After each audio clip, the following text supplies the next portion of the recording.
So finally, the IG has come out to apologize concerning the alleged suspects. But the problem is, what did he actually say in the apology video? I guess we are about to find out in this video. Just watch the video.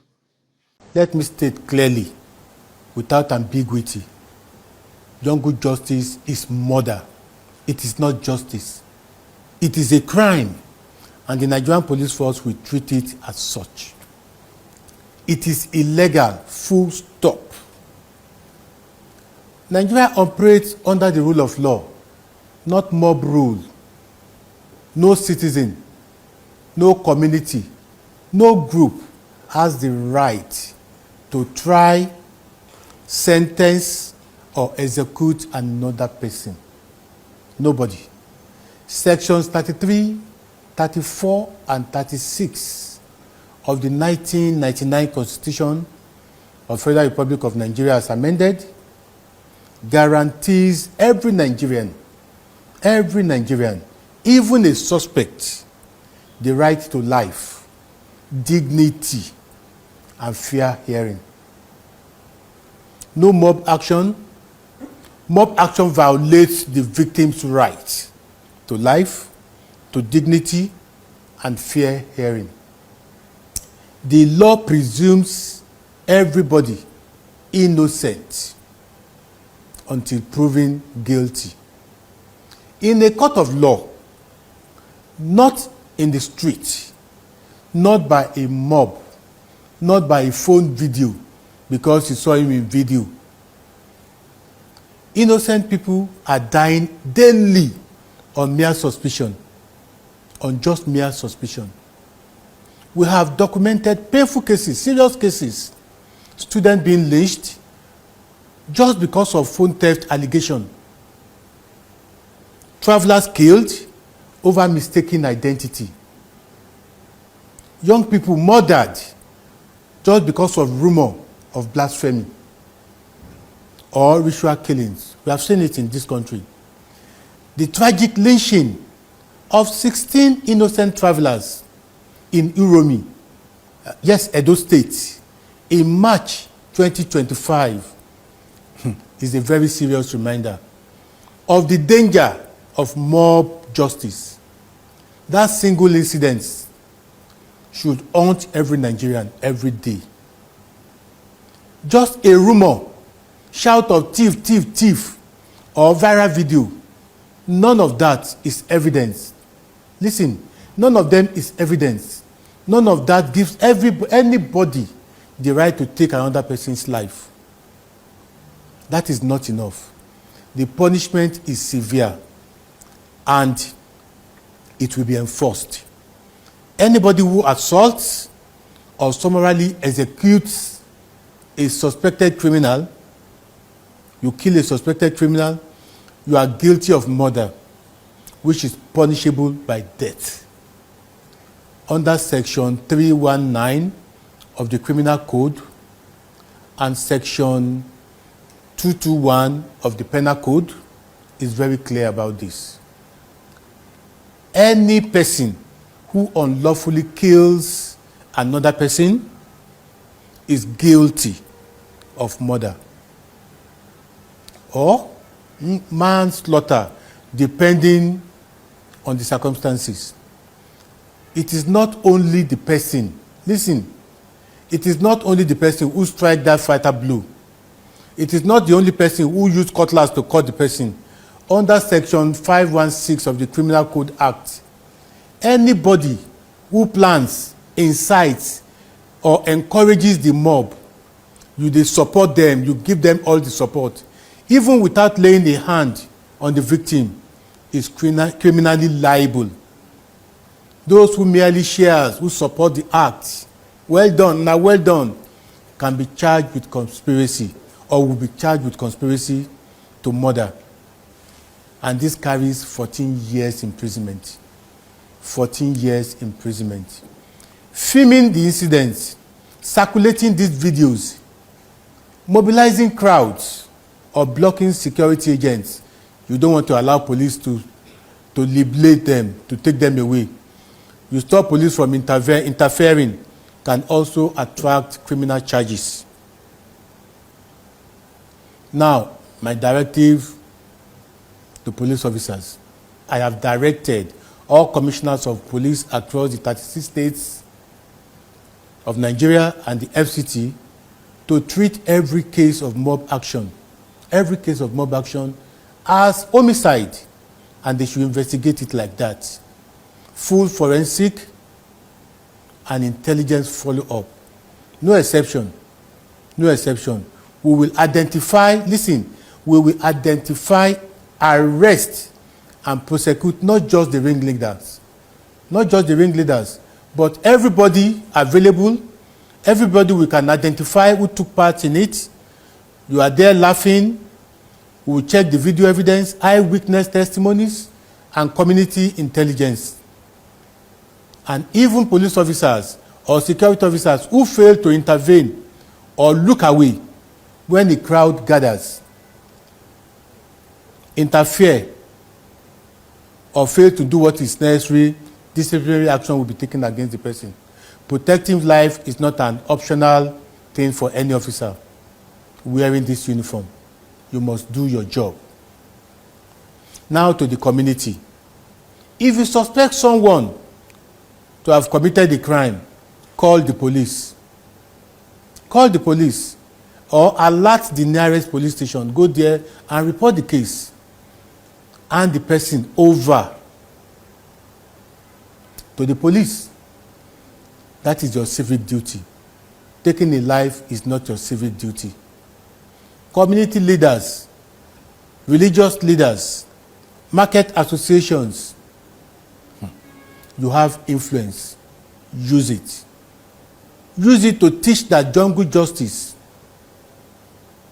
Teach them that jungle justice is not strength. It is savagery. It is not civilized. And it will be punished like any other murder. We will treat it like murder. We understand the frustration, the slow justice system, yes, the rising crime, but we all know the answer to a broken system is reform, not becoming a murderer yourself. And we know the government is doing everything to ensure that this does not continue. So to every Nigerian watching this program, if you join a mob action today, if you join them, you may be answering for a capital offense tomorrow. The law does not recognize jungle justice.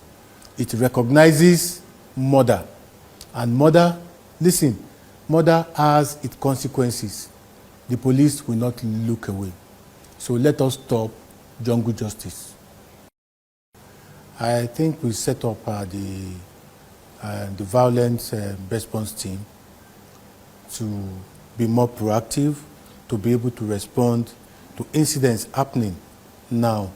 You will notice that the dynamics of crimes are changing. We do not hear so much about armed robberies, theft, and things like that again. What is trending now is banditry and insurgencies. Mass kidnapping of Nigerians. So the dynamics of crimes are changing. So we have to change along. That was exactly what we have done. Now, in our training institution, we are incorporating this because we notice increase in incidents of jungle justice, mob action. So we are inculcating it in the teaching of all young men joining the police now. I'm talking about young men now because I'm talking about those trained at the police colleges. Yes, at the academy, their program goes on as it's supposed to. They are taught this too. But those doing the basic job, those who are on the street regularly, are the constables and officers of that rank. So they have been taught to look out for this. They have been taught to de-escalate situation. Because in most instances, when this incident happened, the crowd are much, the mob are in great number, and police officers or law enforcement officers who will be there at that time could be just one or two. and it will be dangerous for them to go into the crowd and attempt to stop them from doing what they wanted to do. So that brings in the skill to be able to de-escalate the situation, talking to them, calling them by name, and trying to talk sense into them, and at times putting little bit of threat into it that this thing you are doing is punishable by death, this thing you are doing is wrong. A lot of people have said the increase in, or have opined that the increase in jungle justice can be, again, the failure of community policing in Nigeria, particularly with traditional leaders and religious leaders, because given the instance of the 25-year-old graduate in Plateau State, no one even attempted to call the police. Not even the elderly people who were seated around there. And every day we hear how much effort the Nigerian police force, in collaboration with the national body of the PCRC, is making to ensure that neighborhood watch and meaningful Nigerians join PCRC. So, what role did PCRC play in this? Because community policing failed again. Yes, I want to agree with you to an extent. I will not leave it at the doorstep of community policing only. I want you to take it that this is something affecting our lives generally. Our cultures, our traditions are changing. When we were young, we remember elders on our streets could call you and punish you, and your parents will never question them. Elders on the streets have right to discipline other people's children. They see every other children on that street as their own. This culture is dead. This culture has gone forever. So, degeneration of culture, degeneration of teaching, and degeneration of value. Community parenting. Community parenting, so to say. So everything has gone hoary. So this is contributing to it. Everybody looking away, nobody trying to contribute, nobody trying to stop them from doing what is wrong. In the last 10 months, AIT has gathered over 200 videos across the country on mob action, some leading to death, some leading to severe injuries. Does it worry you how the international community view Nigeria? Definitely it worries me because we have a lot of people coming into the country, foreigners coming into the country daily, traveling everywhere in the country. It's going to be shock of culture to them to see jungle justice in action, mob action in action, and seeing dead bodies littering everywhere, charred human beings' bodies. It will not tell well of us. It will show us as not civilized. It is something that has been outdated in a lot of countries for years. The cause of it we know. And the government and everybody are trying their best to ensure that we fasten justice in the country and that to ensure that the right thing is done appropriately. Everybody should know that the whole world are watching us, watching what we do in Nigeria. Nigeria is a big nation in the Community of Nations, and we should be seen to be doing everything right. Just like I've mentioned earlier, I will let them know that jungle justice is murder.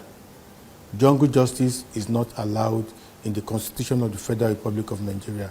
I will advise them to arrest any suspect and hand them over to the police. I will let them know that everybody who took part will be searched, arrested, and charged to court for murder or manslaughter as it relates to the part they played in all the circumstances.